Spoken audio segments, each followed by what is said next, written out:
স্বৈরাচারী এবং সন্ত্রাসী সংগঠন হিসাবে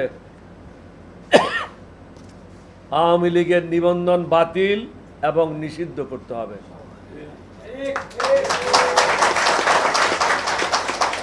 স্বৈরাচারী সরকারের সাথে সংশ্লিষ্ট সকল অভিযুক্ত এবং পলাতক ব্যক্তিদের উপযুক্ত তথ্যের ভিত্তিতে গ্রেপ্তার করতে হবে।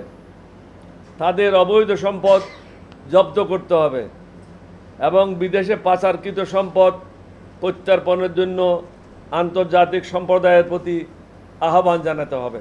বিশেষ করে নবনিযুক্ত যারা সরকার আজকে হবেন তাদের প্রতি আমাদের কতগুলি বিশেষ আবেদন রয়েছে। ছাত্র জনতার আন্দোলনে যারা শহীদ হয়েছেন, আহত হয়েছেন, তাদের এবং তাদের পরিবারের ক্ষতিপূরণ, পুনর্বাসন এবং সরকারি তত্ত্বাবধানে তাদের সুচিকিৎসার ব্যবস্থা করুন। সংযুক্ত আরব আমিরাত, সৌদি আরব, সিঙ্গাপুর ইত্যাদি রাষ্ট্রে এই আন্দোলনের কারণে সাজাপ্রাপ্ত এবং বহিষ্কৃত বাংলাদেশি ভাইদের মুক্তি, পুনর্নিয়োগ বা পুনর্বাসনের ব্যবস্থা নিতে হবে। 2009 সাল থেকে যারা উপযুক্ত প্রমাণাদি ছাড়াই রাজনৈতিক প্রতিহিংসার শিকার হয়েছেন তাদের বিরুদ্ধে সকল মিথ্যা মামলা তুলে নিতে হবে এবং যারা গ্রেপ্তার ও বন্দী হয়েছেন তাদের অবিলম্বে মুক্তির ব্যবস্থা করতে হবে।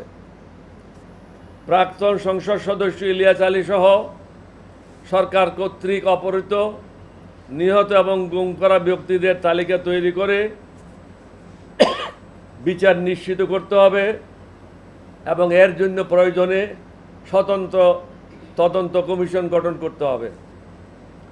1996 সালের পর থেকে মুক্তিযোদ্ধা তালিকায় যে অবৈধ ও অযৌক্তিক নাম সংযোজন করা হয়েছে তা বাতিল করতে হবে এবং ওই সকল মুক্তিযোদ্ধাদের পুষ্যদের সরকারি চাকরিতে নিয়োগ যারা পেয়েছে তাদের সেই নিয়োগ বাতিল করতে হবে। তাহলে যারা আন্দোলন করেছে তাদের মধ্যে যারা উপযুক্ত এই ছেলেদের চাকরি পাওয়ার পথটা প্রশস্ত হবে।